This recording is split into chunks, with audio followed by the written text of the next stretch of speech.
Hello friends. स्वागत है आपका हमारे यूट्यूब चैनल आर के हिंदी कहानियों में। आज की कहानी है मोहित का बात बात पर नवेली को जलील करना क्या रंग लाया। नवेली ने जैसे ही फोन नीचे रखा उसका दिल धक धक कर रहा था। मोहित की हर बात उसे दूसरी दुनिया की तरफ खींच रही थी। नवेली को विश्वास नहीं हो रहा था कि मोहित जैसा हैंडसम और इतना अच्छा लड़का उसके लिए दीवाना हो सकता है। नवेली खुशी में गुनगुना रही थी कि तभी उसके पापा अनिल बोले, नवी क्या बात हुई? नवेली इतराते हुए बोली, कुछ खास नहीं, बस यूं ही। तभी नवेली की मम्मी राशि बोली, अरे नवी, अपनी आदत के अनुसार अपना तन मन और धन मत न्योछावर कर देना, थोड़ा सोच समझ कर फैसला लेना। नवेली झुंझलाते हुए बोली, मम्मी, मोहित से आपकी पसंद से ही शादी कर रही हूँ, अब भी दिक्कत है।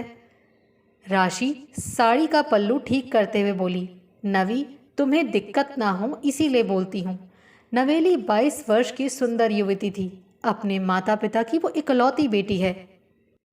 नवेली के मम्मी पापा बहुत ही लिबरल विचारों के हैं।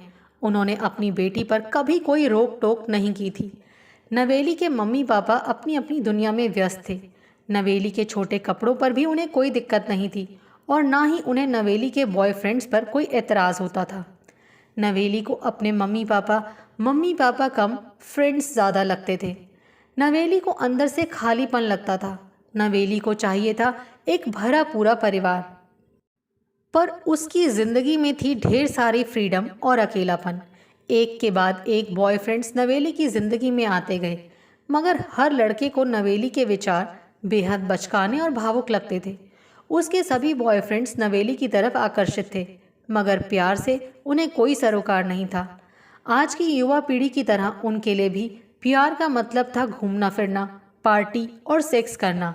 हर लड़का कमिटमेंट से दूर भागता था। नवेली की जिंदगी में सब कुछ था, पर नहीं था तो बस एक ठहराव। उस प्यार भरे ठहराव की तलाश में जब नवेली ने 22 वर्ष की उम्र में ही शादी करने की इच्छा जताई, तो पहले तो राशि और अनिल ने ध्यान ही नहीं दिया। मगर जब एक रोज़ नवेली ने खुले शब्दों में अपने मम्मी पापा से ये बात कही, तो अनिल ने शादी की वेबसाइट पर नवेली का प्रोफाइल डाल दिया। एक हफ्ते में ही नवेली के प्रोफाइल पर 10 से भी अधिक प्रपोजल आ गए थे। हमेशा की तरह फैसला नवेली के हाथों में था। नवेली सभी प्रोफाइल्स को चेक कर रही थी। कहीं पर हाइट कम थी तो कहीं पर परिवार अधूरा था। तभी नवेली की निगाह एक प्रोफाइल पर रुक गई। खिलता हुआ गोरा रंग, ऊंचा लंबा कद, एथलेटिक बदन, गहरी काली आंखें और बेहद प्यार भरी मुस्कान। नाम था मोहित और वो दिल्ली में रहता था। एनुअल इनकम 70 लाख रुपए के आसपास थी।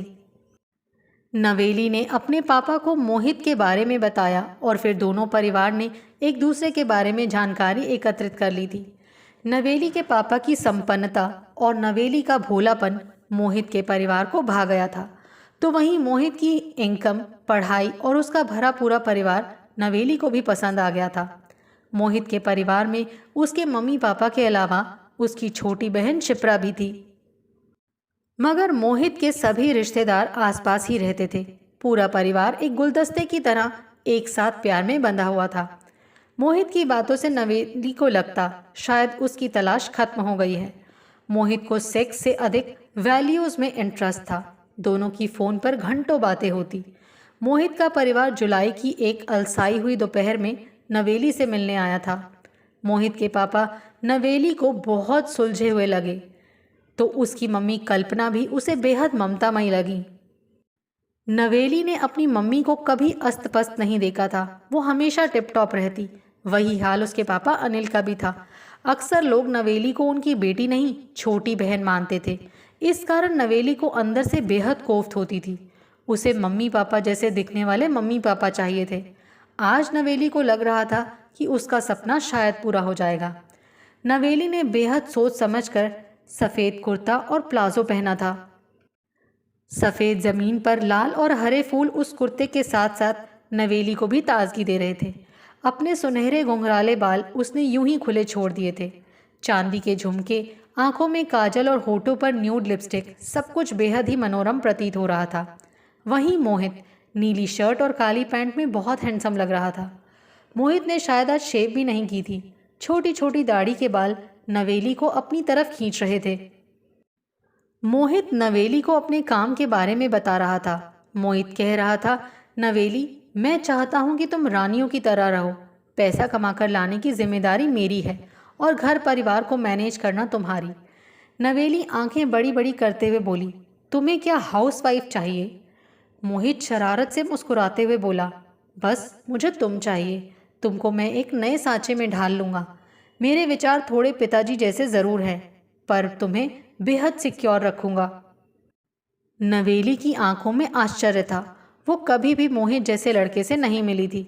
मोहित आगे बोला, मुझे तुम जैसी सभ्य लड़कियां पसंद हैं। मैं उन लड़कियों को नापसंद करता हूँ जो छोटे छोटे कपड़े पहनकर दूसरे लोगों को सेक्सुअली एक्साइट करती हैं। नवेली बोली, मोहित, मैं तो शॉर्ट पहनती हूँ। मोहित बोला, बाद में भी पहनना, मगर सिर्फ मेरे लिए। नवेली को लगा कि मोहित उसको लेकर कितना संजीदा है और लड़कों की तरह नहीं है वो। नवेली को मोहित कुछ अलग सा लगा, मगर इससे पहले वो कुछ और समझ पाती, उसकी और मोहित की मंगनी हो गई थी। जैसा कि आम तौर पर होता है, मंगनी के बाद दिन सोना और रात चांदी हो जाती है। मगर मोहित आम लड़कों की तरह रात दिन फ़ोन नहीं करता था। जब भी मोहित फ़ोन करता, वो तब नवेली को दूसरी ही दुनिया में ले जाता था। मोहित कुछ बातों में बेहद रिजिड था, इसीलिए नवेली चाह कर भी मोहित से अपने अतीत की कोई भी बात नहीं बता पाती थी। मन ही मन नवेली को लगने लगा था कि वो हर स्तर पर मोहित से 19 है। रंग, रूप, आचार, व्यवहार, हर स्तर पर मोहित उससे 20 ही है। मोहित लड़कियों की पवित्रता को लेकर बहुत बातें करता है। नवेली को लगता कि वो मोहित से धोखा कर रही है। नवेली ने अपने फ़ोन नंबर को बदल लिया और अपने सारे सोशल मीडिया अकाउंट्स डिलीट कर दिए। मोहित का प्यार धीरे धीरे नवेली के अंदर सीलन की तरह पनप रहा था। नवेली ने अपने सारे छोटे कपड़े इधर उधर बांट दिए थे। नवेली को लगने लगा कि मोहित के प्यार में इतना तो वो कर ही सकती है। मोहित अक्सर फ़ोन पर नवेली को बताता कि कैसे वो उसके लिए रात दिन मेहनत कर रहा है ताकि वो लोग यूरोप के लिए हनीमून जाए। तुम्हें मैं ज़मीन पर पैर नहीं रखने दूंगा, पर बस मेरे घर और दिल की रानी बनकर रहना। नवेली मोहित की ऐसी बातें सुनकर रोमांचित हो उठती थी। उसकी ज़िंदगी में कभी ऐसा कोई नहीं आया था जो उस पर इतनी रोक टोक करे। नवेली ने एक बार फ़ोन पर कह भी दिया, मोहित, तुम्हारे जितनी रोक टोक तो मेरे अपने पापा ने भी नहीं की है। मोहित बोला, मैं तुम्हें बेहद प्यार करता हूँ, इसीलिए किसी और के साथ बांट नहीं सकता। नवेली को मोहित का व्यवहार रोमांचित भी करता, पर साथ ही साथ डराता भी था। नवेली एक अजीब सी दुविधा में फंस गई थी। मोहित अच्छा कमाता था, देखने में बेहद अच्छा था, उसके विचार कुछ अलग थे। नवेली को समझ नहीं आ रहा था कि वो अपने अंदर की दुविधा किसे समझाए। मोहित कभी भी विवाह से पहले नवेली से मिलने नहीं आया था। मोहित के शब्दों में अगर पास रहना है तो थोड़ी दूरी भी ज़रूरी है। अगर सब कुछ जान जाओगी तो शादी का मज़ा चला जाएगा। मोहित की इन्हीं बातों ने नवेली को एक नए सूत्र में बांध रखा था। नवेली को ये तो समझ आ गया कि इस रिश्ते का गणित और रिश्तों से कुछ अलग ही होगा। नवेली कभी कभी सोचती, क्या वो इस सवाल को सुलझा पाएगी। विवाह धूमधाम से संपन्न हो गया, मगर नवेली को वो लाड दुलार नहीं मिला जिसकी वो प्रतीक्षा कर रही थी। फेरों के समय मोहित ने वधू पक्ष के देवताओं की पूजा करने से मना कर दिया। दोनों परिवार में इस बात को लेकर थोड़ी कहासुनी भी हो गई थी। विदाई के बाद जब नवेली ससुराल पहुंची तो उसे एक कमरे में बैठा दिया था। उसने तो सुना था कि ससुराल में नई नवेली दुल्हन को एक मिनट के लिए भी अकेला नहीं छोड़ते हैं। करीब आधे घंटे बाद नवेली की सास कमरे में आई और उसके बराबर में आकर बैठ गई। उसके कड़े को देखकर बोली, पापा के पैसों से सोने के कड़े लिए हैं और मोहित के पैसे होते तो हीरे के खरीदती। मेरा मोहित थोड़ा स्वभाव का सख्त है, पर दिल का मोम है। बार बार उसे मैसेज मत करो। जब तक हमारी कुलदेवी की पूजा नहीं होगी वो तुम्हारे पास नहीं आएगा। फिर तेज कदमों से नवेली की सास कमरे से चली गई। नवेली का मुंह अपमान से लाल हो गया था। क्या मोहित अपनी हर बात अपनी माँ के साथ शेयर करता है? तभी मोहित की मौसी आई और खाने की थाली रखते हुए रूखे स्वर में बोली, खाने के बाद ये लहंगा उठाकर रख देना। इतना महंगा लहंगा है, हर साल करवा चौथ पर पहन लेना। फिर वो भी दन से चली गई। नवेली को समझ नहीं आ रहा था कि ये कौन सा तरीका है नई बहू के स्वागत करने का। हर कोई उसे क्यों सुना रहा है, और मोहित जिसके साथ उसने 7 फेरे लिए हैं वो कहाँ छिपकर बैठ गया है। ना मोहित की बहन शिप्रा नवेली के पास आई और ना ही मोहित। नवेली के पास मम्मी पापा का फ़ोन आया था, पर वो क्या बोलती। ये शादी की जिद भी उसकी अपनी ही थी। मोहित पर नवेली इतनी अधिक मोहित हो गई थी कि नवेली ने झटपट शादी का निर्णय ले लिया था। हालांकि नवेली की मम्मी ने कहा भी था कि नवी, ये कोई शादी की उम्र नहीं है, मगर वो अपनी जिद पर अड़ गई थी। मेरे पास कोई कंपेनियन नहीं है, मुझे एक नई फैमिली चाहिए। नवेली एक पब्लिशिंग हाउस में काम कर रही थी। आगे पढ़ने की उसकी कोई इच्छा नहीं थी। इन्हीं सब बातों को मद्देनज़र रखते हुए नवेली का प्रोफाइल भिन्न भिन्न मैरिज की साइट्स पर डाल दिया गया था। इस तरह से नवेली को ये परिवार मिला था। आज कंगना खुलने की रस्म थी। नवेली ने सी ग्रीन रंग की साड़ी पहनी थी। मोहित ने बड़े अनमने ढंग से कंगना खोला और फिर उठकर चला गया। रात में जब मोहित नवेली के पास आया तो नवेली शिकायती लहजे में बोली, कल से तो तुम मुझे बहुत इग्नोर कर रहे हो, शादी होते ही बदल गए हो। मोहित गुस्से में बोला, शादी हो गई है ना, अब पूरी उम्र साथ ही रहना है। ये सुनकर नवेली एकाएक हक्की बक्की रह गई थी। तभी मोहित रंग बदलते हुए बोला, नवेली, तुम ही तो बोलती थी कि तुम्हें अपने पापा जैसा पपी हस्बैंड नहीं चाहिए। नवेली इस बात का कुछ जवाब नहीं दे पाई। एक बार कुछ अंतरंग पलों में नवेली ने मोहित को अपने पापा के दब्बूपन और मम्मी के दबंग व्यक्तित्व के बारे में जिक्र किया था, पर उसने कभी नहीं सोचा था कि मोहित इस बात को उसके खिलाफ ऐसे इस्तेमाल करेगा। मधु यामिनी में भी मोहित अपने मन की ही करता। जैसे ही नवेली ने अपनी इच्छा जताई तो मोहित उसके जिस्म को रौंदते हुए बोला, पहले कितनी बार ये अनुभव कर चुकी हो। ऐसा सुनते ही नवेली सकपका गई थी। एकाएक उसका जिस्म ठंडा पड़ गया। यार, तुम तो एकदम बर्फ हो। मर्द भी तो तभी सुख दे सकता है जब औरत में दम हो। फिर मुस्कुराते हुए मोहित बोला, नवी, तुम्हारे पापा की तरह मैं दब्बू नहीं हूँ। सुबह मुंह दिखाई की रस्म थी। कोई नवेली के बालों की तारीफ करता तो कोई उसकी आंखों की। अभी नवेली इन तारीफों को पचा ही रही थी कि नवेली की सास हंसते हुए बोली, अरे, मोहित की दादी तो बोल रही हैं कि नवेली की नाक मोटी है। नवेली भीड़ में कटकर रह गई थी। रात को नवेली की उम्मीद थी कि शायद मोहित उसे कोई गिफ्ट देगा। वो खुद भी उसके लिए एक महंगी सी घड़ी लाई थी। मोहित ने गिफ्ट तो लिया और कहा कि मैंने तो तुम्हारे लिए कुछ नहीं लिया है, मुझे ये चोंचलेबाजी पसंद नहीं। नवेली कुछ नहीं बोली, मगर उस रात मोहित ने नवेली को जी भर कर प्यार किया। नवेली का तन मन प्यार से भीग गया। अगली सुबह मोहित नवेली को बाहों में भरते हुए बोला, ये गिफ्ट तो वो मर्द देते हैं जो दब्बू होते हैं। मैं तो तुम्हें अपने बच्चों का तोहफा दूंगा, वो भी एक नहीं पूरे 3। घर भरा भरा सा लगना चाहिए।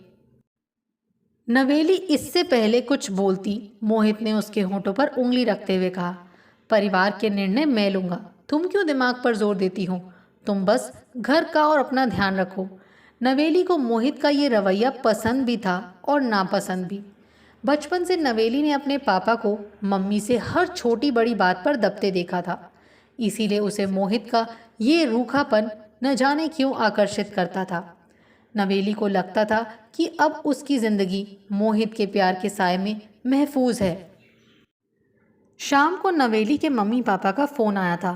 नवेली की मम्मी राशि बोली, बेटा, हनीमून के लिए कहाँ जा रहे हो। नवेली बोली, मम्मी, मोहित ने अभी निर्णय नहीं लिया है। राशि बोली, तुम्हारी कोई इच्छा नहीं है। नवेली बोली, अरे मम्मी, मैं तो बड़े आराम से हूँ। मैं आपके और पापा द्वारा दिए गए स्पेस से बहुत बोर हो गई हूँ। राशि ने बिना कुछ बोले फ़ोन रख दिया था। अगले दिन मोहित ने नवेली से आकर कहा, नवेली, आज मुझे बिजनेस के सिलसिले में ज़रूरी काम से दुबई जाना होगा। नवेली बोली, मैं भी साथ चलूँगी ना। मोहित कुछ सोचता हुआ बोला, अरे, अगर तुम चलोगी तो परिवार के साथ समय कैसे बिताओगी। मौसी, मामी, बुआ, नानी सब यहीं हैं। ऐसे में तुम्हें साथ ले जाकर ठीक रहेगा क्या। नवेली बेचैन होते हुए बोली, हम बिजनेस ट्रिप और हनीमून एक साथ नहीं कर सकते क्या। मोहित बोला, तुमको और मुझे हमेशा एक साथ ही रहना है, फिर इतनी बेचैनी क्यों? यहाँ रुको और सबसे रिश्ते बनाओ ताकि तुम इस परिवार का हिस्सा बन पाओ। तुम्हारी मम्मी की तरह नहीं, बस मैं और मेरे हस्बैंड। नवेली के चेहरे का रंग उतर गया। वो धीरे से बोली, तुम हर बात पर मेरे मम्मी पापा को बीच में क्यों ले आते हो? मोहित प्यार से बोला, क्योंकि मैं नहीं चाहता कि तुम किसी भी टेस्ट में फेल हो जाओ। मैं तुम्हें एक सफल पत्नी और बहू के रूप में देखना चाहता हूँ। ये एक पति के रूप में मेरी जिम्मेदारी भी है। तुम्हें क्या पता होगा, क्योंकि तुम्हारे घर से तो रिश्तों से अधिक दोस्ती को महत्व दिया जाता है। उस रात नवेली ने मोहित के सामान की पैकिंग कर दी। ढेर सारी हिदायतें देकर मोहित चला गया था। दिन भर नवेली महिलाओं में घिरी रहती, पर रात होते ही उसे मोहित की याद आ जाती। मोहित रात में एक बार ही फ़ोन करता था, जहां वो सबसे बात करने के बाद ही उससे 2-3 मिनट बात करके फ़ोन रख देता था। नवेली के कुछ बोलने से पहले ही वो बोल देता, ऐसे ही रोमांस बरकरार रहेगा। सारी बातें अभी कर लोगी तो बाद में क्या करोगी? नवेली कुछ बोल नहीं पाती थी, मगर उसे मोहित की बात समझ नहीं आती थी। मोहित 4 दिन की बोलकर गया था, मगर 1 हफ्ता हो गया था। नवेली जब भी पूछती, एक ही उत्तर आता कि परिवार के साथ समय बिताओ। पूरे 22 साल अकेली रही हो। नवेली के सास ससुर और बाकी परिवार उसके साथ ठीक ठाक ही थे, मगर नवेली के सारे शौक मन ही मन में रह गए। कितने शान से वो सभी सहेलियों से कहती थी कि हनीमून के लिए तो यूरोप ट्रिप ही प्लान करेंगे, पर यहाँ वो शादी के 5 दिन बाद से ही अकेली रह रही है। नवेली को आज पहली बार रसोई में कुछ बनाना था। नवेली को तो बस थोड़ा बहुत ही कुछ बनाना आता था। सास ने कहा, नवी हलवा बना दो। नवेली ने कोशिश की, मगर हलवे में ना मीठा ठीक था और ना ही वो ठीक से भुना हुआ था। सास ने कड़वा सा मुंह बनाते हुए कहा, अरे कम से कम हलवा तो सीख लेती। शिप्रा मुस्कुराते हुए बोली, भाभी आप तो मुझसे भी कम जानती हो। नवेली बोली, हमारे घर में कुक है ना। तभी सास बोली, हमारे घर में खाना घर की लक्ष्मी बनाती है। नवेली बोली, मैं धीरे धीरे सीख लूँगी। रात में नवेली की मम्मी राशि का फ़ोन आया और वो शिकायत करते हुए बोली, तुम अपनी फ्रेंड्स को फ़ोन क्यों नहीं करती हो? बेटा, शादी का मतलब ये नहीं कि तुम पुराने रिश्ते तोड़ दो। नवेली झुंझलाते हुए बोली, मम्मी नई जगह रिश्ते बनाने में थोड़ा समय तो लगता है। नवेली फ़ोन रखते हुए सोच रही थी कि उसकी मम्मी परिवार के लिए कभी कुछ नहीं करती हैं। उन्हें तो हमेशा अपने दोस्त, अपनी ज़िंदगी प्यारी लगती है। आज अगर नवेली अपने नए परिवार के लिए कुछ करना चाहती है तो उन्हें उसमें भी दिक्कत है। रात को नवेली ने सबके लिए खाना बनाया। मोहित को कल आना था। नवेली सोच रही थी कि क्या मोहित भी उसे मिस करता होगा। देर रात मोहित आया और आते ही पहले अपने मम्मी पापा के कमरे में चला गया। नवेली प्रतीक्षा करती रही और जब मोहित कमरे में आया तो सो गया। पूरी रात नवेली तकिए को आंसुओं से भिगोती रही थी। सुबह जब वो सोकर उठी तो सूरज सिर पर आ गया था। मोहित बिस्तर पर नहीं था। नीचे देखा तो मोहित अपनी मम्मी के साथ चाय पी रहा था। मोहित नवेली को देखकर बोला, तुम्हारे होते हुए मम्मी को काम करना पड़े ये ठीक नहीं है। नवेली बिना कुछ बोले नहाने चली गई। उसे समझ नहीं आ रहा था कि मोहित क्यों उसे प्यार के लिए तरसा रहा है। दोपहर खाने के बाद मोहित ने अपने जिस्म की भूख मिटाई और फिर सो गया। रात को भी वही प्रक्रिया दोहराई गई। जब नवेली कुछ बोलती तो मोहित कहता, अरे तुम्हारे साथ तो हमेशा रहूंगा, मगर परिवार के साथ भी तो समय बिताना ज़रूरी है। जिस प्यार में परिवार नहीं होता वो सीलन की तरह पूरी जिंदगी को खोखला कर देता है। परिवार का प्यार ही तो सीमेंट की तरह हर रिश्ते को मजबूती देता है। 1 हफ्ते बाद नवेली को मोहित के साथ दुबई जाना था। वो बेहद खुश थी। जब नवेली पैकिंग कर रही थी तो मोहित बोला, ये शॉर्ट्स क्रॉप टॉप सब घर पर ही पहनना। मैं नहीं चाहता कि तुम्हारे शरीर पर किसी और की नज़र पड़े। नवेली ऐसी बातें सुनकर रोमांचित हो उठती थी। कितना प्यार करता है मोहित उसको। दुबई जाकर मोहित ने एक घर किराए पर ले लिया था। मोहित को घर का खाना पसंद है। मोहित घर के काम नहीं कर सकता है, मगर नवेली प्यार के कारण सारे काम बिना किसी शिकायत के करती रही थी। नवेली को लगता था ऐसा करने से वो अपने प्यार को सीमेंट की दीवार की तरह मजबूत बना रही है। वक्त के थपेड़े उस दीवार को चाहकर भी गिरा नहीं पाएंगे। रात को सेक्स करते समय मोहित ने प्रोटेक्शन इस्तेमाल करने से मना कर दिया। क्या तुम मुझ पर शक करती हो? मोहित गुस्से में बोला। नवेली बोली, नहीं, मगर मैं अभी मां नहीं बनना चाहती हूँ। मोहित बोला, विश्वास रखो, मैं तुम्हें किसी मुसीबत में नहीं डालूंगा। मगर जब नवेली के यूरिन में इन्फेक्शन हो गया तो डॉक्टर ने कॉन्डम यूज करने की सलाह दी। मगर डॉक्टर की सलाह के बावजूद भी मोहित प्रोटेक्शन यूज करने को तैयार नहीं था। मैं तुम्हारे और अपने मध्य किसी तीसरे को बर्दाश्त नहीं कर सकता। नवेली को लगता कि क्या प्यार ये होता है। जब नवेली ने ये बात मोहित के दोस्त की पत्नी अनुकृति को बताई तो उसने कहा, अरे मोहित पागल है क्या? वो बस तुम्हें दबा रहा है। जब रात में नवेली ने मोहित से बात करनी चाही तो मोहित बोला, अगर तुम मुझ पर शक करती हो तो मैं आज से तुम्हें छूऊंगा भी नहीं। 1 हफ्ता हो गया था मोहित नवेली से दूर दूर रहता। वो ऐसे जताता जैसे नवेली ने कोई अपराध कर दिया हो। नवेली को लगता जैसे उसने ही कुछ गलत कर दिया हो। और फिर नवेली ने ही आखिरकार माफ़ी मांगी। मोहित ने कुछ नहीं कहा, बस उस रात फिर से बिना प्रोटेक्शन के ही सेक्स किया। नवेली बस अपने शरीर को प्यार के नाम पर कुर्बान करती रही। नवेली अपना प्यार साबित करने के लिए सब कुछ करती, मगर मोहित और अधिक की दरकार करता। नवेली अपने प्यार की दीवार से एक ईंट निकालकर मोहित के प्यार की दीवार को पूरा करती रही, मगर अंदर से वो खोखला होती चली गई। मोहित का प्यार सीलन की तरह उसके अंदर पनप रहा था और उसके पूरे वजूद को फफूंदी की तरह गला रहा था। जैसे फफूंदी सड़े गले पदार्थों से अपना पोषण लेती है, वैसा ही कार्य मोहित का प्यार नवेली के लिए कर रहा था। आज मोहित ने बाहर घूमने का प्रोग्राम बनाया था। जैसे ही तैयार होकर नवेली बाहर आई तो मोहित ने चिल्लाकर कहा, ये टॉप अभी के अभी बदल कर आओ, मैं नहीं चाहता कि लोग तुम्हारे जिस्म को देखें। मोहित का दोस्त अंकित और उसकी पत्नी अनुकृति भी वहीं थे। मोहित ने इस बात का भी लिहाज नहीं किया। आंखों में आंसू भरे हुए नवेली सूट पहनकर बाहर आई तो मोहित फिर से बोला, ये मुंह पर 12 क्यों बजा रखे हैं? न जाने क्यों औरतों को सबको रिझाने में क्या मज़ा आता है। रात में भी मोहित नवेली को कुछ कुछ सुनाता रहा। तुम्हारी गलती नहीं है, तुम तो अच्छी लड़की हो, मगर तुम्हारे परिवार के संस्कार ही कुछ अलग हैं। नवेली मोहित के प्यार में ऐसी अंधभक्त हो चुकी थी कि उसे सही और गलत के बीच का फर्क ही समझ नहीं आ रहा था। आज फिर से नवेली के पेट में बहुत दर्द हो रहा था। डॉक्टर ने आज उसे बहुत डांटा। पढ़ी लिखी होकर भी तुम्हें क्यों समझ नहीं आ रहा है? तुम्हारा एरिया सेंसिटिव है, बार बार इन्फेक्शन होना अच्छी बात नहीं है। रात में जब मोहित ने ये बात सुनी तो उसने फिर से अबोला कर लिया। सुबह नवेली की आंखें थोड़ी देर से खुली तो मोहित बिना नाश्ता करे ही दफ्तर चला गया। रात में नवेली ने बिरयानी ऑर्डर कर दी थी तो मोहित फिर से चिल्लाने लगा, कैसी पत्नी हो? पति सुबह से भूखा अब घर आया है और तुमने बाहर से खाना मंगवा लिया। तुम्हें तो इतना भी नहीं पता कि मुझे चावल पसंद नहीं है, मगर तुम्हारे घर में तो ऐसा ही चलता है। मोहित ने बेहद मान मनोबल के बाद भी खाना नहीं खाया था। नवेली भी उस रात भूखी ही सो गई। सुबह उठकर नवेली ने मोहित की पसंद के पोहे और हलवा बनाया। मोहित ने नवेली को खुशी से चूम लिया। मोहित ने अच्छे से नाश्ता किया और गुनगुनाते हुए काम पर चला गया। उसने एक बार भी नहीं पूछा कि नवेली ने नाश्ता किया या नहीं। रात में जब नवेली ने यह बात मोहित से कही तो मोहित बोला, तुम तो कलेश करती रहती हो, तुम्हारा घर है, मैं कौन होता हूँ पूछने वाला? तुम्हें क्या समझ में आएगा? तुम्हारी परवरिश ही ऐसे हुई है।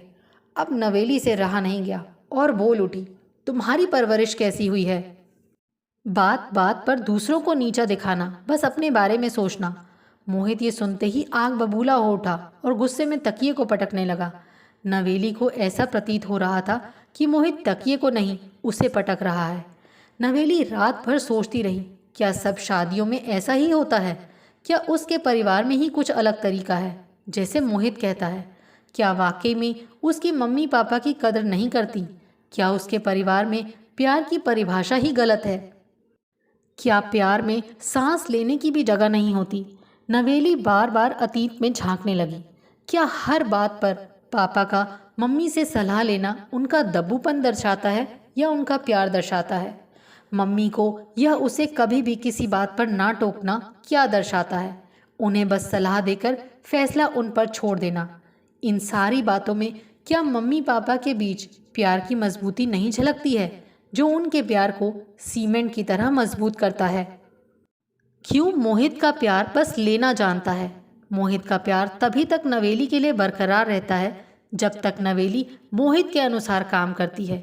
जैसे ही नवेली थोड़ा सा इधर उधर होती है, मोहित नवेली को उसकी गलत परवरिश और उसके स्वार्थी होने की दुहाई देना आरंभ कर देता है। काफी सोच समझकर नवेली ने खुद को इस सीलन भरे प्यार से छुटकारा लेने का फैसला ले लिया था। नवेली ने अपनी मम्मी को फोन किया, मम्मी मैं घर आ रही हूँ। राशि को नवेली की आवाज़ से समझ आ गया था कि नवेली खुश नहीं है। राशि ने बस इतना ही कहा, तुम्हारा ही घर है, जब मर्जी तब आ जाओ। नवेली ने पैकिंग आरंभ कर दी थी। मोहित जब शाम को घर आया तो नवेली को सामान बांधते देखकर बोला, तुम्हारे मम्मी पापा से मुझे यही उम्मीद थी। अपनी मर्जी से जा रही हो और अपनी मर्जी से ही आना। नवेली आंखों में आंसू भरते हुए बोली, क्या तुम्हें मेरा दर्द समझ नहीं आता है? हाँ, मैंने तुम्हें अपना समझकर कुछ बातें बताई थी, मगर इसका ये मतलब नहीं कि तुम उन बातों को पकड़कर मुझे रात दिन जलील करते रहो। मोहित जोर जोर से रोने लगा। अरे नवी, ये क्यों नहीं बोलती कि तुम्हें आज़ादी पसंद है? तुम्हारा मन भर गया है मेरे प्यार से। तुम्हें तो डाल डाल पर फुदकने की आदत पड़ गई है। नवेली ने चिल्लाते हुए कहा, चुप, अब बस एक और शब्द नहीं। तुम्हारे इस सीलन भरे प्यार से मैं अपने वजूद को फफूंदी नहीं बनने दूंगी। मैं तुम्हारे इस खोखले इश्क के ताजमहल को हमेशा हमेशा के लिए छोड़कर जा रही हूँ। बाहर अचानक से बादलों को चीरते हुए तेज सूरज की किरणें जगमगा रही थीं। ये किरणें शायद कुछ सालों तक नवेली के वजूद को तपा ज़रूर सकती थी, मगर इस सीलन से छुटकारा अवश्य दिलाएंगी। आपको हमारी ये कहानी कैसी लगी, प्लीज़ कमेंट करके ज़रूर बताइए। अगर आप इस चैनल पर नए हैं तो इसे सब्सक्राइब करें और शेयर करें। Thank you.